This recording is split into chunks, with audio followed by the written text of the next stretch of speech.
Ya, baik. Bismillahirrahmanirrahim. Assalamualaikum warahmatullahi wabarakatuh. Pada pertemuan kita yang ke-8 ini kita akan membahas tentang salah satu paradigma pendekatan untuk pendekatan dari sebuah algoritma ya, yang kita kenal sebagai divide and conquer. Tentunya di sini kita sudah sering mendengar ya bahwa eh, mungkin ketika pertama kali eh, kalian mempelajari computational thinking ya salah satunya ada teknik dekomposisi gitu ya. Jadi teknik dekomposisi ini adalah pendekatan untuk mensolusikan sebuah problem dengan cara membagi permasalahan ke dalam permasalahan yang ukurannya relatif lebih kecil. Boleh jadi bentuk permasalahannya tetap sama, tapi ukuran permasalahannya yang lebih kecil. Karena memang sudah menjadi keniscayaan ketika sebuah permasalahan yang sama, kalau ukuran permasalahannya itu lebih kecil, itu relatif lebih mudah untuk disolusikan. Ya, sebagai contoh, misalkan ketika kita ingin mengurutkan bilangan gitu ya, ketika jumlah bilangannya banyak, banyak misalkan sampai banyak bilangannya besar gitu ya, misalkan mencapai 1.000, itu tentunya relatif lebih berat ketika dibandingkan ketika data yang kita urutkan itu juga relatif lebih sedikit, misalkan saja hanya 10 gitu ya, seperti itu. Oke, divide and conquer. Ya, terkait dengan divide and conquer sendiri, ini tentunya eh, mungkin pernah banyak ya, misalkan di beberapa anekdot gitu ya, bahwa secara umum eh, mendivide itu relatif lebih mudah. Tapi di sini ada tantangan tersendiri, bagaimana caranya mengconquer gitu ya. Meskipun nanti kalau kita cermati ada ya beberapa algoritma yang justru repotnya itu ketika mendivide gitu ya. Eh, Bahkan ketika sudah di-divide dengan teknik tertentu, tidak perlu lagi di-conquer karena sudah mencapai titik solusinya. Itu mungkin nanti yang kita akan alami di teknik quick sort seperti itu ya. Jadi itu easy to split, easy to hmm, sorry, hard to split ya, hard to divide. Tapi nanti justru conquernya sudah langsung dapat. Dan ini berkebalikan dengan teknik misalkan seperti merge sort ya. Merge sort itu relatif justru lebih mudah untuk nge-divide-nya. Easy to split tapi nge-conquer-nya, nge-combine-nya. Nah, dari solusi-solusi sub permasalahan membentuk solusi yang lebih besar gitu ya. Oke. Nah, ada mungkin juga di sini ya, secara umum ya mendivide kenapa relatif lebih kita kenali ya karena eh, selama kita belajar matematik di awal sejak di sekolah dasar tentunya kita juga sudah diajari bagaimana cara divide gitu ya. Tapi di sini mungkin kita levelnya akan dilengkapi lagi. Gimana eh, untuk bisa melakukan proses divide and conquer ya berarti kita selain harus bisa mendivide tapi juga harus bisa secara efektif gitu ya, secara rapi, secara sistematis bisa mengconquer dari sub-sub permasalahan untuk mengkonstruksi eh, solusi yang lebih global gitu ya, seperti itu. Nah, sebenarnya divide and conquer ini dulu tuh dikenalnya sebagai salah satu strategi berperang gitu ya di dalam kemiliteran. Divide as impairs gitu ya. Bahkan mungkin kalau rekan-rekan juga pernah ingat, katanya sih eh, Belanda yang lampau itu ketika berperang melawan Indonesia, Belanda menyadari bahwa luas Indonesia itu sangat besar gitu. Jadi sangat sulit kalau langsung berperang sekaligus menghadapi seluruh bagian di Indonesia. Oleh karena itu, kita kenal juga mungkin teknik apa divide et impera gitu ya. Divide et impera itu ya yang caranya apa tuh? Jadi diadu domba, misalkan ada dua buah kerajaan diadu domba, nah, sehingga dua kerajaan di tanah air ini saling di Nusantara ini saling berperang. Nah, untuk kemudian nanti siapapun yang menang, ya akan dipaksa untuk tunduk kepada Belanda gitu ya. Kalaupun tidak, ya akan diserang gitu. Dengan kondisi ya yang habis berperang sebelumnya tentunya relatif lebih lemah dan tentunya lebih mudah untuk di conquer gitu ya, di apa ditaklukkan dibanding kalau langsung berperang. Khawatirnya malah nanti dua kerajaan itu eh, bergabung gitu ya melawan Belanda sekali itu pasti repot ya. divide et impera. Nah, mungkin ini juga ya, sampai dengan saat ini kita tahu ya secara global juga ada nih ya beberapa kejadian di dunia nyata yang disebutkan katanya ya bahwa untuk mengalahkan eh, Timur Tengah ya atau umat Muslim secara umum ya pakai teknik divide et impera gitu diadu domba misalkan untuk di Irak yang akhirnya bisa ditaklukkan gitu ya dengan membuat sebuah isu bahwa Sunni dan Syiah itu sangat berbeda sehingga ya tidak bisa untuk berdampingan. Nah, ketika Sunni dan Syiah ini saling eh, bertentangan, nah di situ masuklah ya mungkin Amerika untuk kemudian berperang. Akhirnya sih ya yang mengontrol akhirnya Amerika juga gitu ya. Nah, ini Sunni dan Syiah. Atau yang kita perhatikan yang lapor mungkin kalau kalian generasi kalian tidak tahu ya sudah kondisinya Palestina sudah terjajah, tapi yang lampau sebenarnya sebagai negara yang berdaulat ada dua kekuatan besar masyarakat, kedua kekuatan besar ya masa di Palestina yang cukup memiliki pengaruh besar yaitu Hamas dan Fatah gitu ya. Dan itu sebenarnya dua-duanya dari Palestina, tapi ya dibuat sedemikian sehingga tidak bisa saling berdampingan gitu ya. Sehingga di antara mereka saling bertentangan, saling berperang. Ya padahal kan musuh utama sebenarnya ya Israel ya, tapi bisa kita lihat sekarang Fatah mungkin sudah tidak ada, Hamas juga mungkin tinggal sisa-sisanya sehingga sekarang Palestina berada di dalam jajahan Israel. Nah, mungkin seperti ini ya. Jadi eh, Hamas yang lalu menempati Gaza, terus Fatah di West Bank, ya Palestina yang tadinya luas, akhirnya sekarang negaranya diambil alih oleh oleh Israel ya tentunya dengan dukungan Amerika nih. Amerika sehingga sekarang mungkin sudah sangat sempit ya daerah apa Palestina ini dan bisa dibilang terisolir juga gitu. Jadi memang cukup menyedihkan ya, memprihatinkan.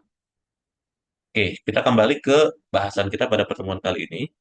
Jadi sekali lagi dalam teknik divide and conquer itu sebenarnya ada tiga ya, tiga tahapan utama dalam penerapannya. Yang pertama itu ya teknik divide-nya itu sendiri. Jadi bagaimana ketika menghadapi sebuah permasalahan, kita membagi terlebih dahulu persoalan itu menjadi beberapa sub masalah, bukan masalah itu sub masalah ya, yang boleh jadi bentuk permasalahannya sama tapi ukurannya yang relatif lebih kecil. Sehingga apa? Sehingga harapannya lebih mudah untuk disolusikan. Terus tahapan yang kedua adalah conquer. Conquer ini ya tentunya adalah memecahkan ataupun menyelesaikan setiap supermasalahan. Jadi dengan setelah di divide menjadi ukuran yang lebih kecil gitu ya, yang harapannya lebih mudah untuk disolusikan, ya bagian-bagian yang kecil ini disolusikan satu demi satu.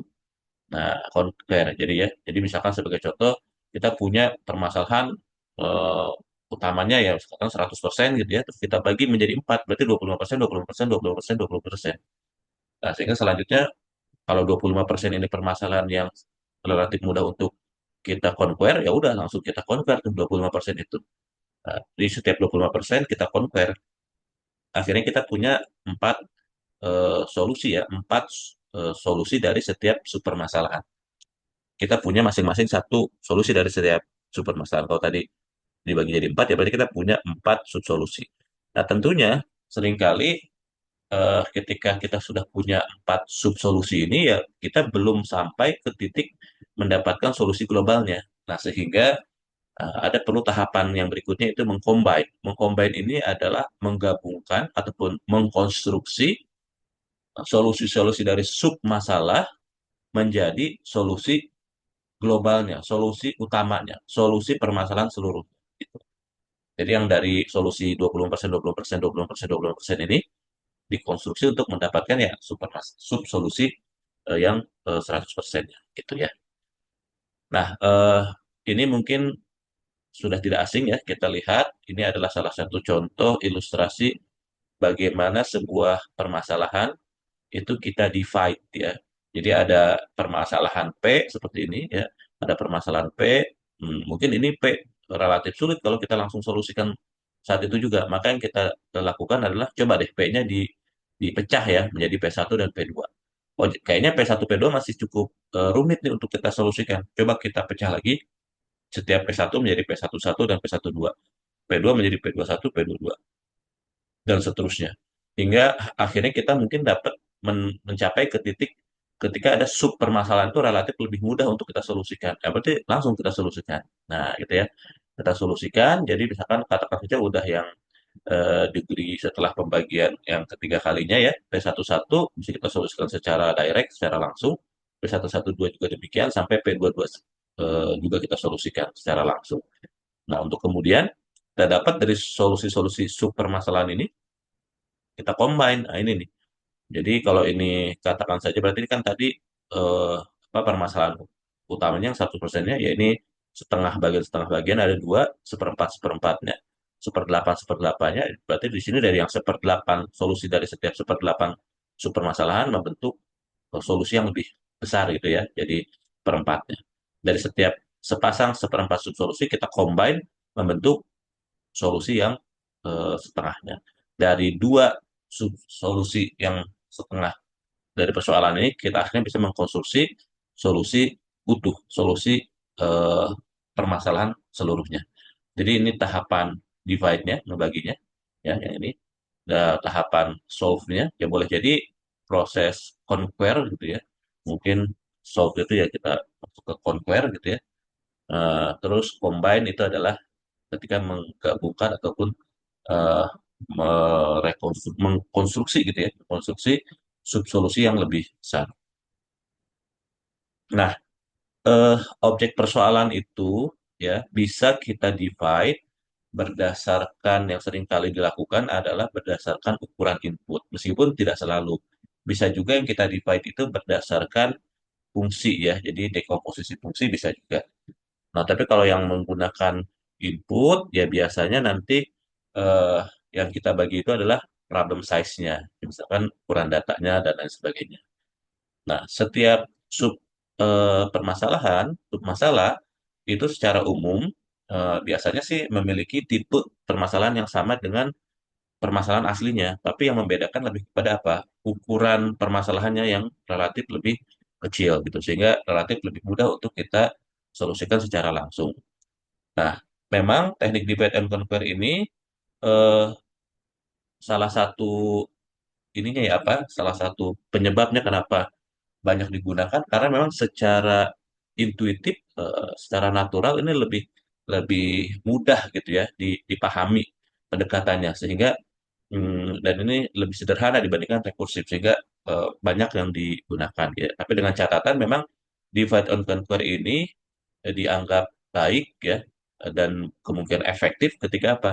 Ketika setiap sub permasalahannya itu kita bagi dan saling saling bebas ya antara bagian sub permasalahannya.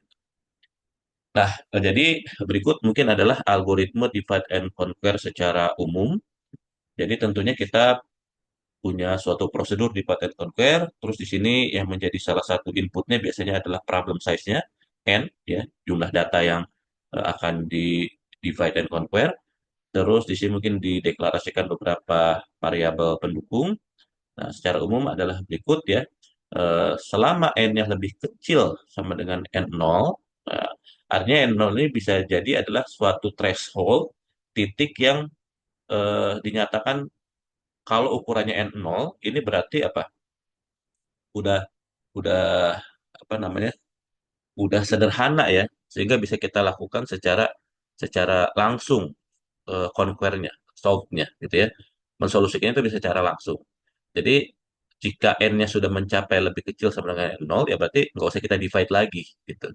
Karena kita bisa direct conquer, kita bisa solusikan secara langsung, gitu ya. Jadi ini ketika titik ini dipenuhi, berarti ya sudah jangan di divide lagi. Tapi selainnya, maka kita akan divide ya, kita akan bagi menjadi katakan saja R sub masalah, di mana R ini misalkan kita skenariokan berukuran N per K misalnya seperti itu ya untuk setiap masing-masing dari R upah masalah ini.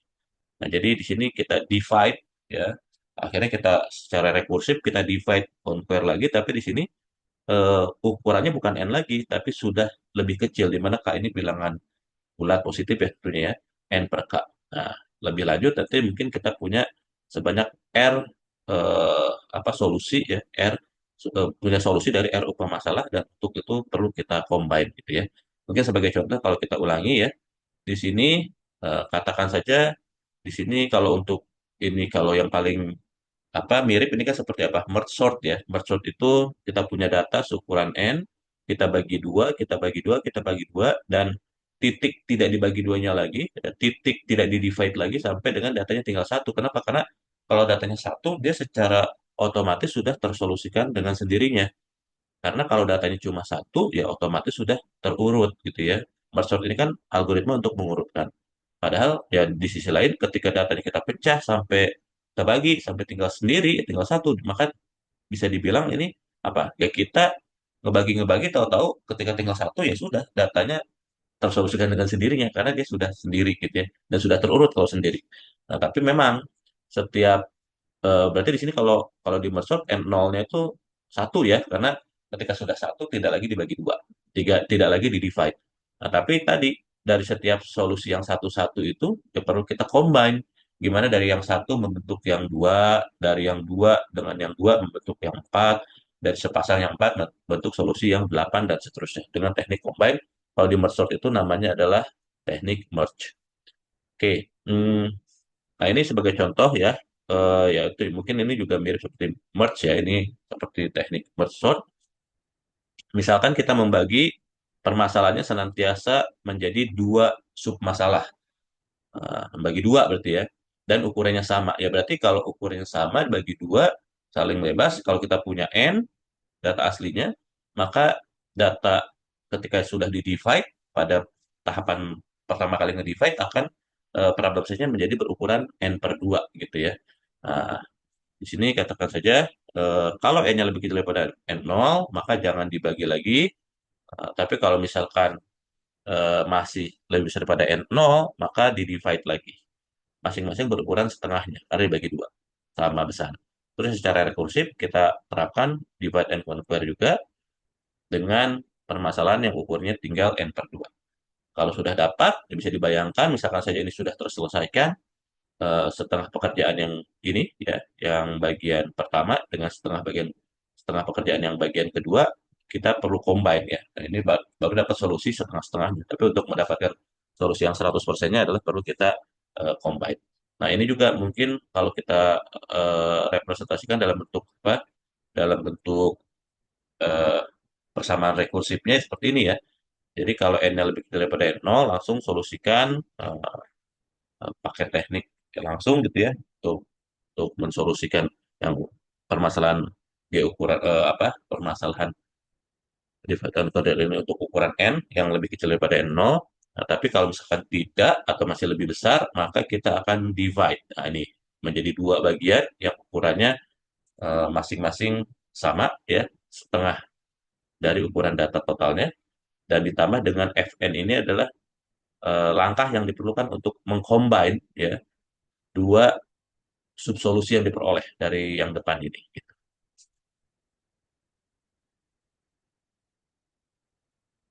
Oke, ini ada contoh ya, misalkan mencari nilai minimum dan maksimum. Nah, misalkan kita punya data ya, tabel atau array, ukurannya n, ya, eh, sudah berisi indeks, misalkan saja integer, terus carilah atau nilai integer gitu ya, nilai integer, cari nilai minimum dan nilai maksimum secara langsung. Ya, kalau kita pakai teknik yang paling sederhana, brute force, ya sudah kita buat fungsi min max satu gitu ya. Inputnya ya adalah sebuah array, sebuah tabel ya, tabel integernya atau array integer. Terus kita sebutkan juga ukuran datanya ada berapa n. Nah, lebih lanjut kita deklarasikan beberapa variabel pendukung. Terus kita awali dengan misalkan kita inisialisasi langsung bahwa elemen yang paling depan sebagai nilai minimum sekaligus juga sebagai nilai maksimum. Tapi nanti kita update ya, ini hanya terkaan awal. Nah, sehingga lebih lanjut kita akan mulai ke suku-suku yang eh, sisanya ya. Tadi sudah diterka untuk elemen pertama, indeks satu, maka sisanya kandidatnya sebenarnya untuk minimum maksimum itu tinggal dari suku kedua, ketiga, sampai dengan suku ke N. Jadi kita cek mulai dari suku kedua sampai suku ke N. Kalau sekiranya ya kita memperoleh suku yang ke I, ya pertama yang dicek pasti suku kedua ya. Kalau kita cek suku ke I ini lebih kecil daripada minimum, maka harusnya yang lebih berhak menjadi atau lebih layak menjadi minimum adalah si AI baru ini tuntas.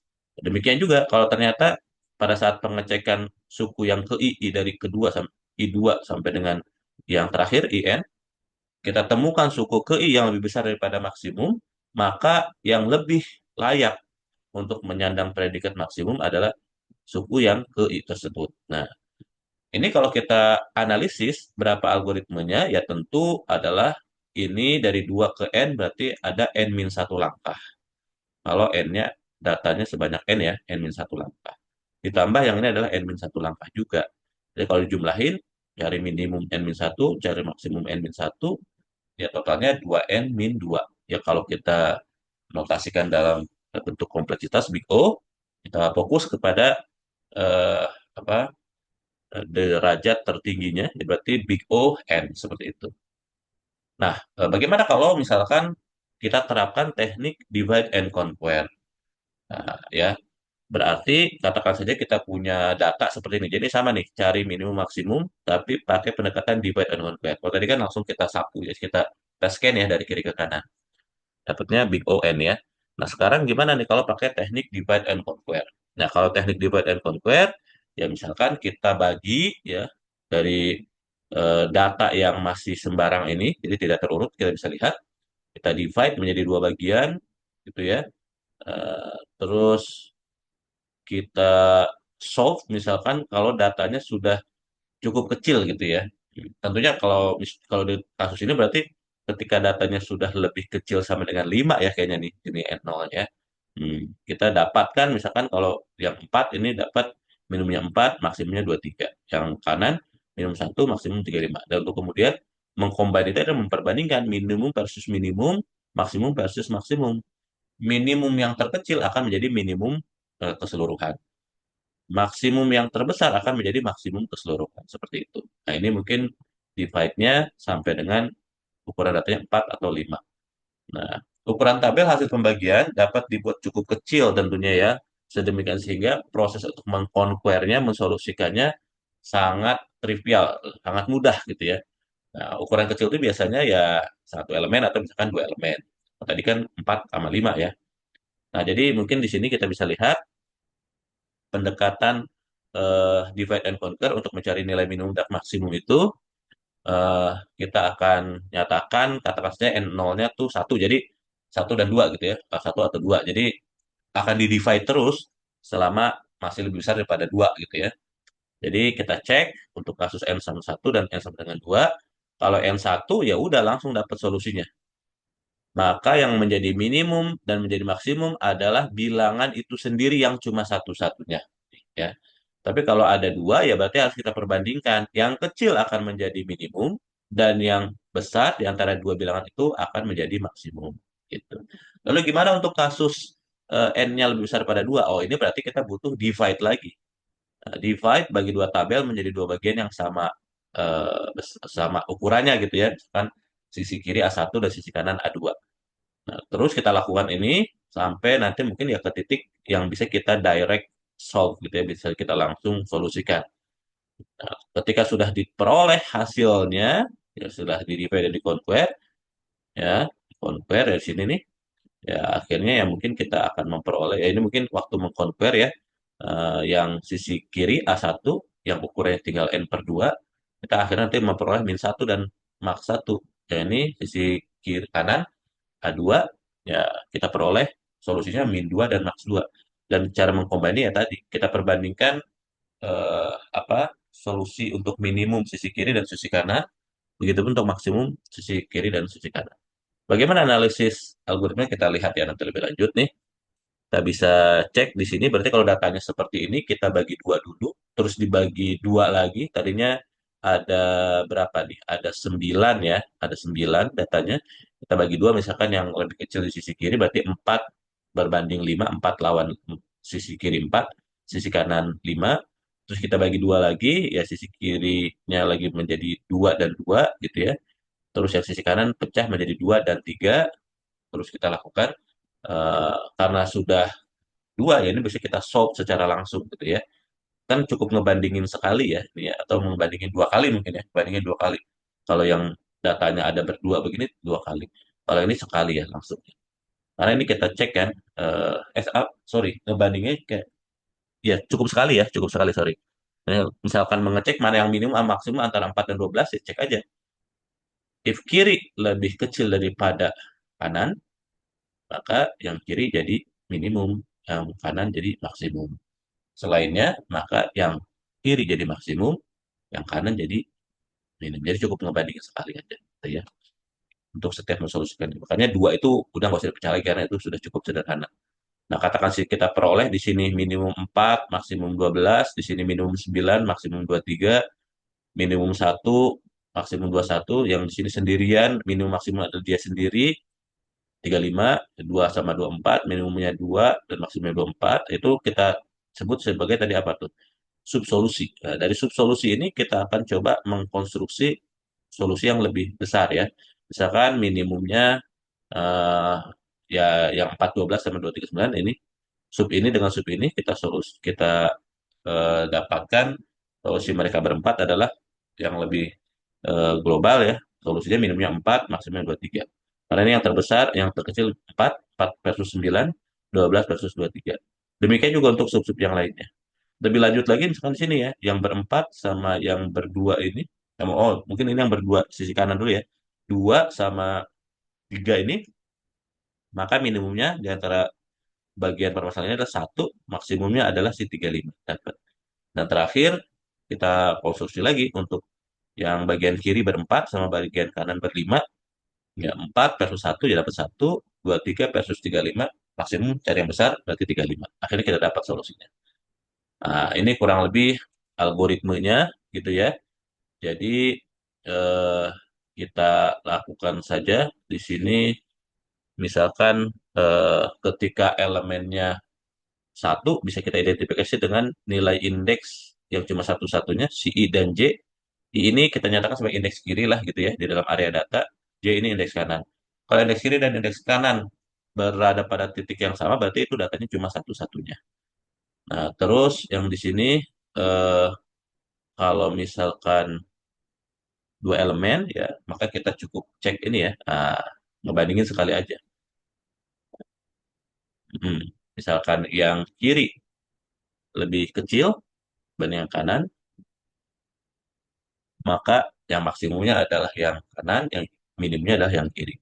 Sebaliknya, ya kita nyatakan maksimumnya adalah yang kiri, ya AI gitu ya, yang minimumnya adalah AJ. Oke, seperti itu. Adapun ini adalah ketika datanya lebih besar daripada 2 ya. Maka kita hitung nilai tengahnya, I tambah J dibagi 2, itu adalah K titik tengah. Terus kita panggil secara eksklusif fungsi min max, tapi di sini bukan dari apa ya istilahnya nih, kalau kan IJ awal ya, di sini sekarang I sampai K ya. Kalau I ini kan indeks terkiri ya, J indeks terkanan, IK itu berarti dari I sampai ke data yang tengah gitu ya. K plus 1 berarti dari setelah data tengah, hanya kan tengah nih, sampai data yang kanan. Kita panggil secara rekursif. Jadi ini manggil min max, tapi yang ukuran datanya tinggal setengahnya, karena sikanya itu nilai tengah. Dan itu nanti kalau ini sudah dapat solusi, bagian ini sudah dapat solusi, solusinya min satu dan max satu, ini solusinya min 2 dan max 2, maka untuk mengcombine-nya di sini, memperbandingkan min satu dan versus min 2 dan max satu versus max 2. Seperti itu. Nah, kompleksitas waktunya bagaimana nih? Nah, kalau misalkan datanya sampai ke titik yang cuma sendirian, gitu ya, ini formulasi recurrence-nya. Kalau datanya cuma sendirian seperti ini, maka kita tahu nanti nggak perlu aksi apapun, ya yang jadi minimum sekaligus maksimum adalah data itu sendiri. Kalau datanya ada berdua, ya, nih, ketika dia berhenti datanya tinggal berdua, kan berdua juga nggak di divide lagi ya. Maka cukup ngebandingin sekali aja antara dua data itu, yang besar menjadi maksimum, yang kecil menjadi minimum. Tapi kalau misalkan datanya lebih besar daripada dua, maka kita akan divide dulu si pekerjaannya ini, ya si problemnya ini menjadi setengah bagian. Setengah menjadi dua bagian yang masing-masing problem size-nya setengahnya. Jadi 2 TN per 2. Ya. Dua kerjaan yang serupa tapi dengan problem size yang N per 2-nya. Dan ditambah dengan 2. 2 ini untuk apa? Ya tadi ya, untuk ngebandingin min sama max. Jadi ini dianggap dua kerjaan nih. Nih, ini nyari min, memversuskan min versus min, ini adalah max versus max. Jadi tambah 2 tuh di sini. Gitu. Jadi combine-nya tuh 2 sih. Nah, kalau kita mau analisis, kan ini kan sebenarnya ngebagi ya, ngebagi dua, ngebagi dua, ngebagi dua. Nah, supaya lebih gampang analisisnya, kita andaikan saja N-nya itu adalah dua pangkat K. Kenapa ini bisa lebih gampang? Iya dong. Karena kalau dua pangkat K, contohnya misalkan dua pangkat dua, ya, dua pangkat dua kan empat. Empat itu berarti dibagi dua, tinggal dua kiri, dua kanan, masing-masing yang dua bagian data yang kiri dan kanan ini juga dibagi dua, jadi tinggal, atau sorry, kalau dua mah tinggal langsung ya, langsung jadi ya. Mungkin eh, jadi kenapa sih kok pakai dua pangkat K? Supaya lebih memudahkan ininya ya, apa namanya, hmm, memudahkan analisisnya. Karena kalau dua, sebentar, pointer option pen ya, oke, oke, oke. Nah, misalkan kenapa dua pangkat K ya? Oh, kok begitu sih? Tahu saya ini aja ya.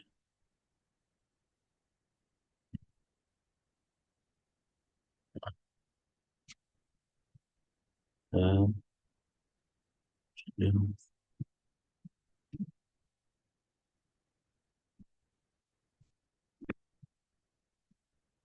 Nah, kenapa N-nya disetting dua pangkat K? Nah, kenapa setting dua pangkat K? Ya supaya memudahkan untuk apa namanya analisisnya ya. Kalau kita punya data seukuran dua pangkat K, contoh sederhana aja misalkan dua pangkat tiga deh, dua pangkat tiga. Nah, berarti kan ada delapan nih, dua pangkat tiga itu delapan. Berarti dia kemungkinan akan dibagi duanya sampai tinggal berdua itu. Ini kan ini pertama nih masing-masing apa nih empat gitu ya, masing-masing empat. Ini ada delapan. Nah, ini ada empat, ya. Ini juga akan dibagi dua lagi nih, masing-masing eh, dua gitu ya. Jadi jika kita hitung dan ini tuntas. Oh berarti kalau dua pangkat tiga, delapan ngebaginya cuma sampai berapa? Ngebaginya cuma sampai tiga min satu kali atau sebanyak dua kali gitu ya. Karena dibagi dua kali aja dia langsung jadi tinggal berdua berdua. Ya, ada delapan dibagi dua jadi tinggal empat empat. 4 dibagi 2 lagi, tinggal 22. Dan ini tuntas, karena N0 kita adalah 2. Ya, kalau kita punya datanya 16, gimana? Kalau 16, pasti juga kita bagi ya, 16, kita bagi 2 menjadi 8 8 gitu ya. Terus yang masing-masing 8 8 ini kita bagi 2 lagi menjadi 4 4. Dan yang 4 ini kita bagi 2 lagi, tinggal 2 2. Itu sudah stop. Berarti kalau 2 pangkat 4, si 16 ini, kita akan ngebaginya sebanyak berapa? Sebanyak eh, 3 kali aja. Nah, dia dapat hasilnya tiga kali dibagi dua gitu ya, mungkin aku salah ini ya. Dibaginya sebanyak dibagi duanya gitu ya, sebanyak tiga kali aja atau secara umum empat minus satu, atau kalau kita punya dua kata ini pasti dibaginya sebanyak, dibagi duanya sebanyak berapa kali nih, sebanyak k min satu kali ya, k min satu kali. Jadi kita bisa peroleh di sini ya, eh bentar, pointer option. Oke. Nah sehingga di sini eh, kalau n-nya dua pangkat k, kita tahu di sini akan ngebaginya sebanyak dua pangkat K min satu kali.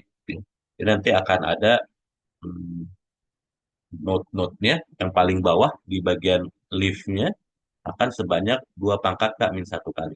Sebagai contoh tadi di sini, nah, ini kan nanti kalau ada 8, ya, ada 8, itu akan ada ini 4 gitu ya. 4, ini 2, gitu kan. Ini 2. Akan ada T2 sebanyak berapa kali? Sebanyak 4 ya, ada sebanyak 4 atau sebanyak 2 pangkat 2. Nah, 2 pangkat 2. 2 pangkat 2 itu adalah 2 pangkat 3 min 1 ya. Ininya banyak node-nya. Jadi kalau kita punya data ukurannya 2 pangkat K, maka nanti di level paling bawah ya, kita akan punya sebuah tree, binary tree, di bagian leaf-nya ada sebanyak 2 pangkat K min 1 subproblem yang berukuran 2 data, yang datanya berukuran 2 gitu ya. Bayangkan ya, jadi misalkan contoh, kalau kita punya datanya sebanyak 2 pangkat 4, 2 pangkat 4 itu 16 ya, 2 pangkat 16, maka nanti pada leaf yang paling bawah kita akan punya sebanyak node, sebanyak 2 pangkat 4 min 1, 2 pangkat 3, ada 8 node yang masing-masing ukurnya 2. Nah, itu yang ukurnya 2 ini. Dan untuk masing-masing itu kita butuh apa? Butuh mensolusikannya masing-masing 2 kan? Maksudnya, contoh nih, hmm, untuk mensolusikan nih, ngegabungin, akhirnya kan nanti kan akan digabung lagi nih.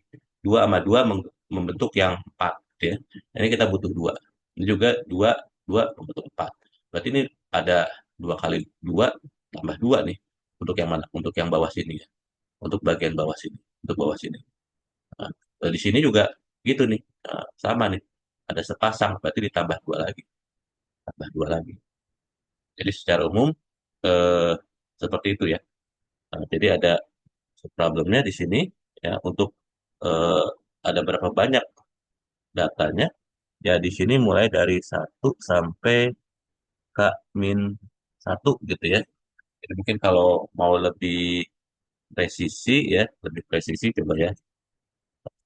Misalkan kita punya datanya ada berapa ya? Misalkan kita punya data ada 16 deh ya. Kita punya data 16. Maka akan dibagi 2 menjadi 8 dan 8. Yang 8 itu juga kita akan bagi 2 menjadi ini 4, ini 4, ini 4, ya, 4. Nah, nah, ini berarti K-nya adalah 4 ya. Nah, di mana N-nya adalah 2 pangkat K ya, 2 pangkat K. Tuh, ya. Nah, ini akan kita punya di sini 2, ini 2, ini 2 gitu ya. Ini juga 2, ini juga 2, ini juga 2 gitu ya. 2, 2. Jadi di sini kita akan punya T2 sebanyak berapa? Sebanyak 2 pangkat K min 1. 2 pangkat K min 1. K-nya kan 4. 2 K min 1 kan 2 pangkat 4 min 1. Jadi kita punya 8 kerjaan eh, T2 gitu ya. Nah, setiap pekerjaan ini kan akhirnya kita akan combine ya. Kita akan combine ini sama ini, berarti butuh 2, ini sama ini butuh 2, ini sama ini butuh 2, ini sama ini butuh 2. Gitu. Untuk di sini aja kita butuh 4 kali 2, 4 kali 2. Ya. Nah, di sini kita juga butuh 2, ini butuh 2, untuk mendapatkan itu. Nah, di sini juga kita dapat butuh 2 kerjaan. 2 itu maksudnya apa? 2 itu untuk mencari max dan min tadi, gitu ya. Dan ini akhirnya di sini kita juga butuh eh, 2 langkah lagi, sepasang. Ada 2 pasang, ada 2 pasang, ini ada 4 pasang, gitu ya. Secara umum. Jadi kalau kita totalkan, ya ini adalah eh, berapa tuh? 2 tambah 4 tambah 8 ya. 2 tambah 4 tambah 8. Berarti adalah 14. 14 atau ini tidak tidak bukan adalah 2 pangkat 4 min 2. Jadi 2 pangkat 4 min 2. Tapi kita peroleh nanti sini. 2 pangkat 4 min 2. Gitu ya. Nah ini nih, 2 pangkat 4 min 2. Komisikan 2 pangkat 4. Kalau kita punya datanya 4, ya K-nya adalah 4, 2 pangkat 4, 16, berarti nanti ini nih, 2 pangkat 4 min 2. Akhirnya kita peroleh nih. Ya, karena ini untuk setiap T2 itu satu pekerjaan aja, berarti 2 pangkat K min 1 kali 1. Yang ini adalah untuk mengcombine-nya, masing-masing pasang. Totalnya segini, 2 K min 2. 2 pangkat K min 2. Yang tadi ya, totalnya itu sebanyak 14. Kalau kalau datanya, kalau K-nya sebanyak 4, banyak 4, berarti datanya 2 pangkat 4, ada 16 data. Berarti di sini adalah 2 pangkat 4, 16, min 2, 14 pangkat. Tadi untuk menggabung 14 ini. Oke, nah tadi kan kita andaikan n-nya ada 2 pangkat K. Kalau kita kembalikan lagi bahwa n-nya ya 2 pangkat K itu adalah n, ya berarti 2 pangkat K min 1 itu adalah n per 2. Ya. 2 pangkat K min 1 kan sama aja 2 pangkat K dibagi 2. Nah, jadi n per 2. Adapun untuk ini ya 2 pangkat K adalah n, berarti n min. Jadi kalau kita hitung 3n per 2 dikurang 2. N per 2 tambah n, setengah tambah 1 jadi 1,5 dikurang 2. Big O N. Ya secara umum ternyata kita peroleh sama ya Big O-nya. Tapi kalau kita perbandingkan dengan sedikit lebih presisi, tadi kalau pakai brute force itu 2n min 2. Sedangkan di sini kalau pakai divide and conquer 3n per 2. Ya, tentu 2 lebih gede dibanding 1,5 atau 3 per 2. Jadi kita bisa peroleh bahwa kesimpulannya menggunakan teknik divide and conquer ini relatif lebih baik sedikit lah gitu ya. Karena ini kan 3n per 2, yang ini 2n gitu ya. Meskipun ordernya sih masih sama, big O-N. Oke, mungkin seperti itu. Jadi ini contoh ilustrasi ketika divide and conquer memang bisa membantu kita untuk menemukan algoritma yang lebih efisien. Mampus itu artinya efisien ya. Nah, ini algoritma pengurutan secara divide and conquer ya. Juga ada ya yang menggunakan divide and conquer nih. Jadi prosedur sort itu ya biasanya kita masukkan datanya, terus berapa banyak ukuran datanya. Di sini kalau ukurannya lebih besar daripada satu, ya karena kalau pengurutan itu yang trivial itu adalah sampai datanya tinggal satu-satunya. Kalau datanya sudah tinggal satu-satunya, ya berarti itu tidak jangan di divide lagi. Tapi kalau masih lebih besar, ya kalau ukuran datanya yang mau kita proses itu masih lebih besar daripada satu, maka kita bagi menjadi dua bagian gamma besar. Ya, seperti itu. Jadi kita bagi, nih di sini katakan saja yang di sisi kiri ada N1, sisi kanan ada N2. Nah, tapi gini, sebenarnya kalau membagi ini tergantung tekniknya ya. Kalau yang bisa berimbang, ya nanti bisa jadi N1 sama N2 itu sama besar ukurannya. Artinya pekerjaan kiri dan pekerjaan kanan berimbang ya, load balancingnya gitu. Atau istilahnya ya proporsi pekerjaannya itu seimbang. Tapi bisa juga yang berbeda gitu ya. Dan biasanya sih yang berbeda ini yang bikin jadi kurang kurang oke lah ya. Apa eh, kompleksitasnya ya atau eh, nilai performanya tuh kurang oke.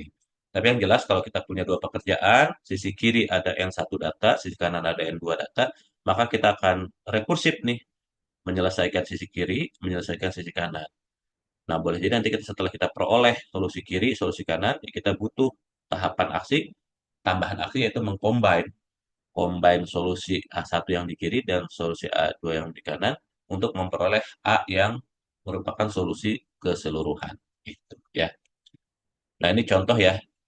Dua pendekatan itu ada yang pertama mudah membagi, sulit menggabungkan. Jadi easy split, hard join. Sama yang kedua ada yang masuk kategori sulit ngebagi, easy to join. Jadi sulit membagi, jadi ngebaginya repot nih.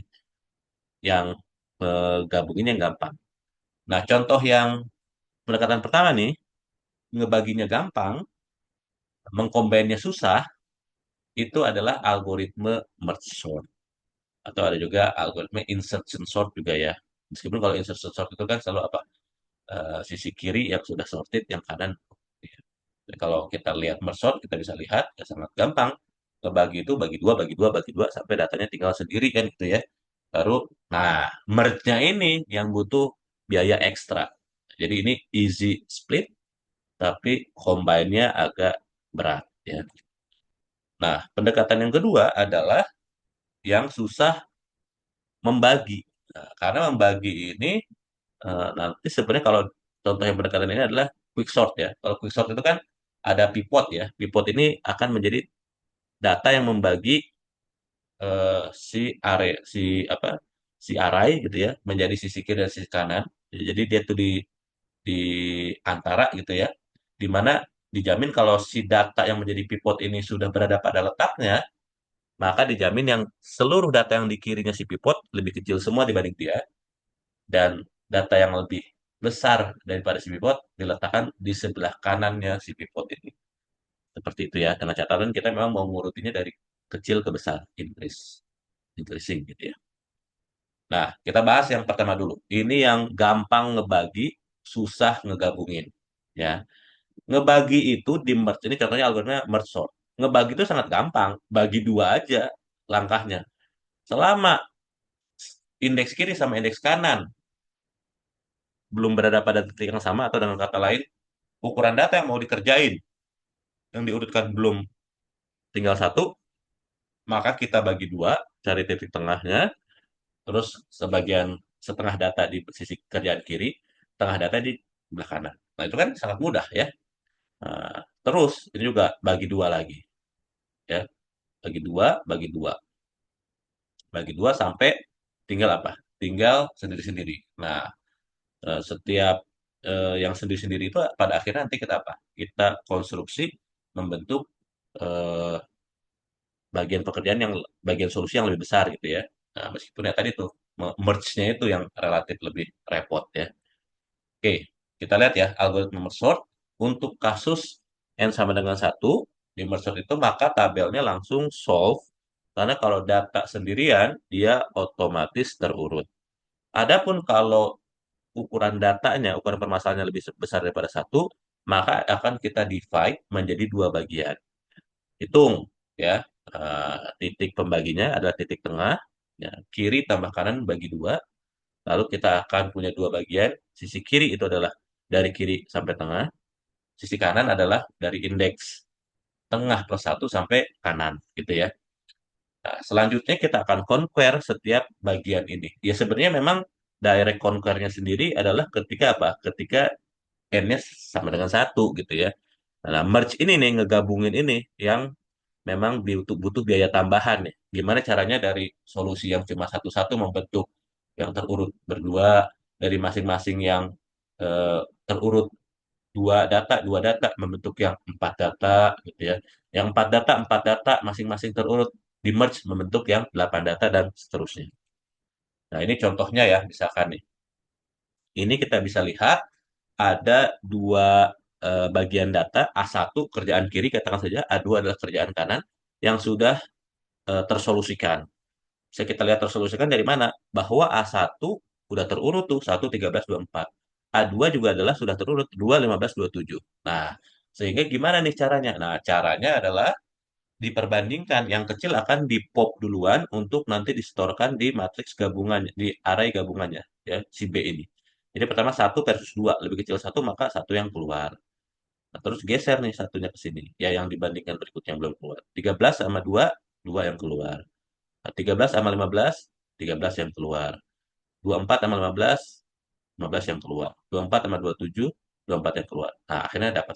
Ini merge. Ini contoh merge tiga data di kiri yang dan tiga data di kanan untuk mengkonstruksi solusi 6 data yang terurut. Nah, ini contoh merge ya.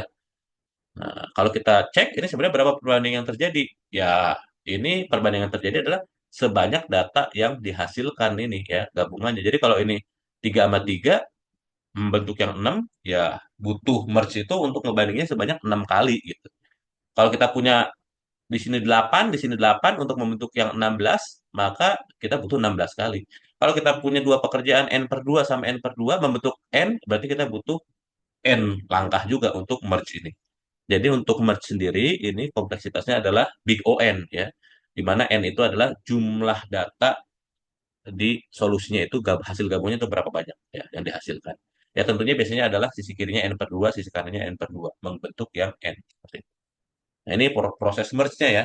Jadi sepasang kerjaan yang satu-satu yang sudah eh, sort secara otomatis membentuk dua yang terurut ya. Setiap sepasang yang satu-satu pekerjaan yang membentuk yang dua terurut, dua yang terurut membentuk empat yang terurut, Nah, di sini sih memang 2 sama satu jadinya 3 terurut, 4 sama 3 yang terurut masing-masing membentuk 7 yang terurut, yang merupakan solusi totalnya. Nah, jadi seperti itu. Jadi misalkan kita punya tabel A berisi elemen berikut, ya, kita bagi dua. Kita bagi dua, jadi 4 sama 4, berdelapan ya. Bagi dua lagi, 2, 2, 2, 2. Bagi dua lagi, tinggal satu, satu, satu. Merge, satu, satu, 4, 12 gabung menjadi 2. 2, 3, 9 bentuk 9, 2, 3. 2, 1, 1 bentuk 1, 2, 1. 5, 2 bentuk 2, 5. Nah, lebih lanjut, 4, 12, 9, 2, 3 bentuk 4, 9, 12, 2, 3. Nah, merge seperti ini. Jadi ini proses divide-nya otomatis terkonvert sendiri kita sendirian. Nah, ini proses merge itu adalah proses combine-nya yang sebenarnya. Nih, dan juga ya seperti ini ya, bagi dua, terus nah, ini ya, sampai tinggal sendiri, terus di merge, dapat. Nah, ini kurang lebih algoritma merge sort itu ya. Jadi inputnya datanya A, terus indeks kiri, indeks kanan. Ya kalau kita indeksnya mulai dari 1 sampai N, berarti I-nya pertama kali ini ada 1, ini adalah N. N itu banyak datanya ya, 1 sampai N. Indeks terkiri, terkecil, indeks terbesar, terkanan. Terus di sini kita looping nih. Selama I lebih kecil daripada J, artinya apa? Datanya belum 1.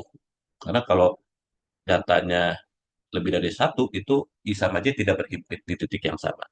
Maka perlu kita cari titik tengah. Tengah itu adalah I tambah 7 dibagi bulat 2. Kan? Dapat titik tengahnya, terus kita bagi. Pekerjaan kiri adalah dari indeks kiri sampai ke tengah. Pekerjaan kanan adalah dari indeks setelah tengah tambah 1 sampai J. Sampai J itu yang kanan. Nanti masing-masing katakan saja dapat solusinya, maka di merge-nya di sini. Ya, di merge-nya dari I sampai J dengan titik tengahnya adalah si K itu. Nah, seperti ini. Ya, ini adalah merge-nya mungkin sering di itu langsung saja. Mungkin kalau ada pertanyaan boleh ditanya lebih lanjut juga ya. Nah, kompleksitas waktunya gimana nih? Nah, kita supaya memudahkan kompleks apa analisisnya, N-nya itu kita anggap aja 2 pangkat K. Nah, jadi kita akan tahu, oh, kalau 2 pangkat K kan dia dibagi dua sampai tinggal satu itu sebanyak K kali pembagian duanya gitu ya. Nah, contohnya misalkan 2 pangkat 4, 16. 16 itu kan dibagi duanya sampai tinggal satu itu dibagi duanya 4 kali. 16 untuk pertama dibagi dua jadi 8, untuk kedua dibagi dua masing-masing tinggal 4, kemudian dibagi dua tinggal 2, dan yang keempat akhirnya dibagi dua tinggal satu satu. Ya, jadi kita tahu ini kenapa dipilih N-nya sama 2 pangkat K supaya lebih mudah analisisnya. Ya, jadi akan kita ketahui pembagiannya pasti sampai dengan sebanyak 4. Nah, sehingga nanti di sini kita tahu eh, TN dari algoritma merge sort ini adalah kalau N-nya sama dengan satu, ya langsung saja ya dapat solusinya gitu ya. Kalau selainnya maka kita akan pecah menjadi 2 pekerjaan yang ukurannya 2T gitu ya, 2 pekerjaan 2T yang problem size-nya menjadi tinggal setengahnya. Dan ini CN ini adalah untuk mengcombine-nya. Kalau tadi merge, merge itu butuhnya sebanyak N ya, sebanyak N, di mana N itu adalah gabungan. Oke, nah ini penyelesaiannya.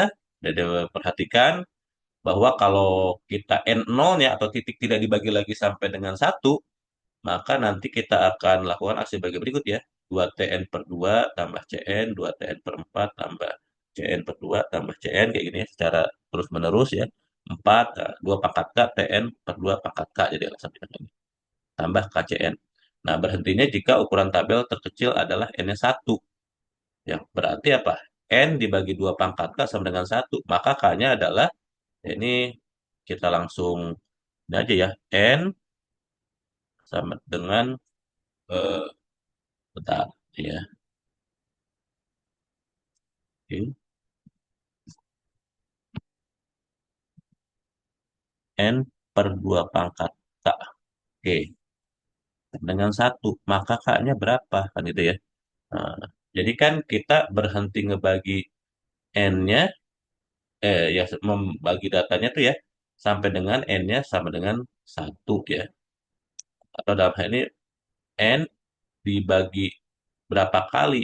Oh, sampai hasilnya cuma satu gitu ya. N0-nya satu nih. N0 satu. Ya berarti kita bisa peroleh N sama dengan apa? 2 pangkat K kan? 2 pangkat K. Kita logkan dua-duanya. Nah, 2 log kiri kanan. 2 log N ya sama dengan 2 log 2 pangkat K. Maka kita peroleh yang ini adalah eh, 2 log N, oke. 2 log 2 pangkat K. Nah, ini kan langsung ya. K 2 log 2. 2 log 2 itu adalah satu ya. 2 log 2. 2 log 2. 2 log 2. Ini sama dengan apa nih? Itu satu ya. Satu. Oh, berarti K itu adalah 2 log N. 2 log. Jadi ngebagi sama 2 log N. Ya, 2 log N ya. Jadi bisa kita bayangkan kalau datanya ada 8, berarti berapa kali dia dibagi duanya? Ya, 2 log 8, 3 kali. Ya, 3 kali. Jadi kalau datanya sebanyak 8, K-nya adalah 3. 2 log 8, 3. Artinya si 8 ini dibagi duanya sebanyak 3. Dibagi 2, dibagi 2, dibagi 2. Ya. Nah, ini kita peroleh data yang seperti ini. Padahal tadi kan kita asumsikan N-nya 2 pangkat, Kak, ya. Jadi kalau kita balikin lagi, ya ini kan sampai tuntas, ya berarti T-nya tinggal satu ya. Jadi 2 pangkat K, T1 tambah KCN. Ya, K, 2 pangkat K-nya kita balikin lagi, jadi N lagi. Ya. Yang ini titik berhenti sampai T1, K-nya adalah 2 log N. Ya, berarti CN kali ini K-nya, 2 log N. Nah, kita peroleh ya seperti ini ya. Ini kan satu langkah atau ya konstan lah gitu ya. NA tambah CN 2 log N. Jadi ini akhirnya kita peroleh N, N log N gitu ya. Cara rumah adalah N log N. Lebih spesifik lagi adalah basis lognya adalah basis 2. Nah, sekarang kita masuk ke pendekatan yang kedua, yaitu ketika apa? Pendekatan divide and conquer, tapi ngebaginya sulit. Ngegabunginnya gampang. Bahkan untuk menggabungkan atau mengcombine-nya nggak perlu langkah apapun. Ya, kita lihat ya. Ini contohnya yang quick sort itu. Jadi tabel A akan dibagi atau dipartisi istilahnya menjadi A1 dan A2. Dan belum tentu A1 sama A2 ini eh, sama ukurannya gitu ya. Tapi misalkan elemen A1 lebih kecil daripada elemen-elemen A2 misalnya gitu ya. Yang jelas ada gini ya. Jadi kalau kita ada data, kita bagi menjadi 2 partisi. Sisi kiri itu nilai-nilainya yang kecil-kecil dan sisi kanan A2 itu yang nilainya gede-gede gitu. Ya kalau si pivot ada di mana? Si pivot ini adalah yang di antara mereka gitu ya. Nah, kita lihat seperti itu ya. Jadi contoh nih misalkan kita bisa lihat contoh nih kita punya data ya, A1 begini nih 4231 921 512. Apa ini masih berantakan? Iya, nggak apa-apa berantakan. Tapi secara nilai, lihat, semua yang di kiri itu senantiasa lebih kecil daripada yang di kanan. Makanya itu contoh partisi yang benar, gitu ya. Nah, jadi nggak apa-apa ini partisi, ya. Nah, ini masih berantakan, masih berantakan. Tapi lebih lanjut nanti, ketika partisinya udah cukup kecil, ya, pada akhirnya, ya itu diatur dengan katanya sebenarnya ketika kecilnya kita solusikan, akhirnya terurut. Ini terurut. Nah, kalau udah terurut begini, perhatikan ya, karena A1 nilai-nilainya senantiasa lebih kecil daripada nilai-nilai yang ada di A2, maka ketika A1 yang terurut, dan A2 sudah terurut, ngegabunginnya ini gampang, tinggal diapain? Nggak perlu di merge, cukup ditempelin aja. Lihat ini, 1, 2, 3, 4, tempelin sama 5, 9, 12, 21. Maka ini, contoh adalah apa? Contoh ngecombine-nya tuh gampang. Nggak perlu ada aksi apa-apa, cukup digabungin aja, tempelin gitu ya. Nah, karena kenapa itu bisa dilakukan? Kenapa nggak perlu di merge? Nah, kalau di merge, kalau di sini ya, karena yang di kiri itu di A1 semuanya udah lebih kecil daripada semua yang ada di A2. Jadi kalau kiri udah terurut, kan udah terurut, ya udah ngegabungin totalnya langsung ditempelin aja gitu. Paham ya kira-kira ya? Nah, seperti itu. Nah, perlu diperhatikan dalam kasus ini sebenarnya yang repot adalah ketika mau mempartisi atau nge-divide ya. Partisi itu kan ya padanannya seperti divide juga ya. Mendivide itu maka dia akan kita pilih pivotnya yang bisa membagi nih. Ya. Misalkan Di sini contohnya 9. Sebenarnya bisa macam-macam ya, bisa dipilih yang paling kiri, paling kanan, data tengah, atau kalau tahu mediannya yang mana, oh, cakep juga tuh median. Karena kalau yang dipilih median, dia dijamin bagian kiri sama bagian kanan, yang mana kiri itu senantiasa lebih kecil daripada si pivot, yang kanan lebih besar daripada si pivot, maka median itu pasti akan membagi apa? Membagi data dengan partisi yang berimbang ya antara kiri dan kanan. Beda halnya dengan ini misalkan 9.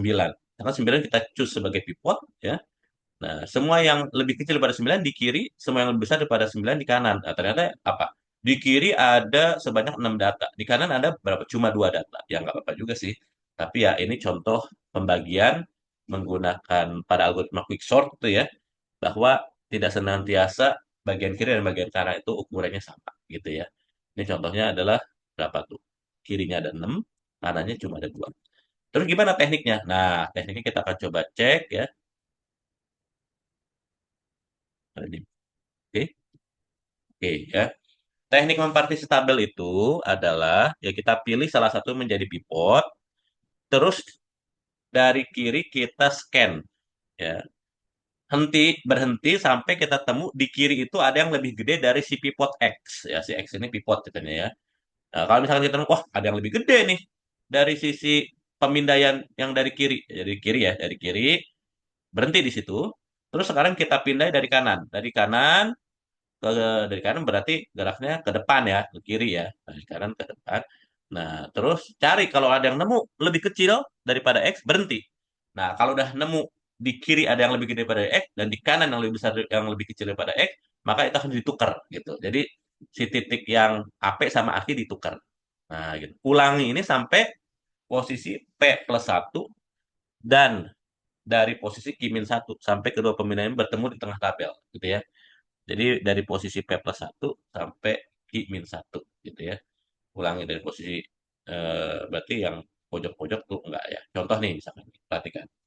Ceritanya yang jadi pivot adalah 6 ya. Dia pindah dari kiri, ini dari kiri, ini pindah dari kanan nanti. Dari kiri, data pertama aja udah langsung dapat nih. Loh, lebih gede nih. Nah, berarti berhenti dulu di sini. Itu dari kanan. 7 masih belum lebih kecil daripada 6 si pivotnya. 5 wah lebih kecil nih. Wah, berarti nemu nih. Titik P sama titik Q. Maka ditukar. Nah, jadi 5 di sini, 8 di sini. Gitu ya. Jadi yang kecil dari si pivot diarahin ke kiri, yang gede daripada si pivot diarahin ke kanan. Nah, seperti itu. Kalau kita lanjutkan lagi, ya berarti kan tadi nukernya di sini ya. Nukernya P-nya di sini, Q-nya di sini. Nah, lanjutannya lagi adalah dari sini, jangan dari kiri banget sama kanan banget. Ya, lanjut di sini nih. Nah, tadi kan ini yang nuker. Dari sini, cek lagi, ada nggak yang lebih gede? Wah, masih lebih kecil. Ingat, pivotnya 6, lebih kecil. Wah, ini. Nah, kebetulan dia sendiri. Ya kan, pivotnya kita pilih aja ya. Dapat di titik itu sendiri, oh, berarti berhenti di sini. Dari sini kita berangkat tadi dari posisi ini, masih lebih gede. Ah, ini yang lebih kecil. Wah, dapat key-nya. Maka ditukar lagi. Akhirnya 3 sama 6 bertukar. Gitu ya. Hingga akhirnya nanti ya mulai dari sini. Berarti kan tadi titik titik P di sini, titik Q di sini, P+1 di sini, Q-1 di sini. Ya berarti udah ketemu nih. Berarti saatnya berhenti. Ya karena yang kiri Q tidak lagi lebih, sorry, yang Q ya, Q itu tadi justru dari arah kanan ya, yang P justru dari arah kiri. Karena Q sudah lebih kecil dari, tidak lagi apa istilahnya, eh oke, kita lihat di sini ya. Oh ya, oke. Nih ya, 3 kemudian bertukar. Oke. Nah, berarti kan key-nya di sini ya. Ini P-nya di sini, ini key-nya di sini. P+1 jadi di posisi ini P+1. Q-1 nah di posisi ini ya, karena sama juga di sini ya. Di titik yang sama nih ya harusnya. Oke. Oke, 9 P. Oh, oke. Tadi dulu tadi bertukarnya 3 sama 6 bertukar. Oke. Berarti di sini sama ya, berhenti dia ya. Hasil partisinya adalah gimana? Sisi kiri 5143, sisi kanan adalah 9687 ya, 9687. 96. Ya kiri masih berantakan, kanan juga masih berantakan. Tapi yang jelas adalah di kiri semua yang lebih kecil daripada 6, di kanan lebih besar daripada 6. Nah, ini kita lakukan secara berulang. Ini juga gitu, misalkan kebetulan yang dipilih adalah satu. Kemudian satu sama ya dari kiri lebih gede, oh nemu nih. Nah, sini wah, terus terus terus sampai sini. Nah, 5 masa tukar, udah dapat sebegini. Demikian juga yang sisi kanan secara berulang. Akhirnya sampai dapat seperti ini. Sebenarnya ya kalau ini terus dilakukan ya kita bisa lihat ya, maka akan menempatkan pivot ke tempat yang semestinya gitu ya, ke dapat posisi dia sendiri gitu ya. Hingga akhirnya kita peroleh apa nih? Si kiri di sisi kanan ini masih belum terurut ya 5 4 3 tuh bertukar ya 3 4 5 bertukar ya 3 4 5 bertukar akhirnya dia terurut dan setelah ini tuntas nggak perlu dikombin lagi karena secara otomatis sisi kiri yang lebih kecil semua dibandingkan sisi kanan tinggal dirapetin aja langsung dapat seperti itu. Gitu ya. Nah, ini sudokotnya langsung aja mungkin ya ini teknik partisinya nih ya di P yang dari kiri, siki yang dari kanan sampai nemu yang kalau titik P ini berarti yang lebih gede daripada si pivot. Kalau yang ini sampai nemu yang lebih kecil dari si pivot. Nah itu akhirnya dipertukarkan. Jadi memang repotnya waktu apa istilahnya mempartisinya gitu ya. Nah untuk memilih pivot bisa dipilih elemen pertama atau elemen terakhir. Elemen pertama A1 gitu ya. Elemen terakhir AN atau yang tengah A tengah gitu ya. Atau acak aja bisa dari data itu yang acak. Tapi memang yang paling efisien adalah kalau kita pilih pivot adalah si median. Cuma masalahnya kita tidak selalu tahu siapa median data di kita. Kenapa ini eh, efektif ya? Karena kalau median ini kita pilih, pasti nanti ngebagi datanya tuh seimbang ya, kiri dan kanan ukurannya. Kasus terbaik ketika eh, relatif sama ya, akhirnya membentuk seperti merge sort. Nah, tuh, kayak gini. Kalau seperti ini ya sama seperti apa? Merge sort ya kan? Terburuk adalah kalau misalkan benar-benar nggak berimbang, jadi selalu bagian kiri atau bagian kanan, ya salah satunya cuma satu, salah sampingnya lagi adalah tinggal sisanya N-1 gitu. Nah ini trinya sangat, ini ya mempartisinya sangat banyak, banyak aksi mempartisi ya. Nah ini bisa mencapai big O N kuadrat ya, seperti karena ini akan ada banyak partisinya di sini. Ya, padahal setiap kali partisi itu butuh N gitu ya. Kalau tadi kita bagi dua ini kan ngepartisinya cuma sebanyak apa? K-nya ya eh, 2 log N ya tadi ya. K-nya 2 log N. Jadi relatif sedikit ya. Gitu. Kasus rata-ratanya ya N kuadrat log N juga ya. Dan sebenarnya untuk merge sort sama quick sort ini relatif berimbang ya. Meskipun pada kondisi tertentu ya quick sort lebih baik karena apa? Karena dia in place. Kalau merge sort kan biasanya kita letakkan di titik ataupun di array tambahan gitu ya. Baik, mungkin itu saja untuk pertemuan kita kali ini.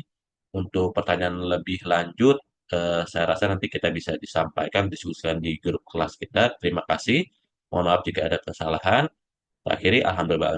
Assalamualaikum warahmatullahi wabarakatuh.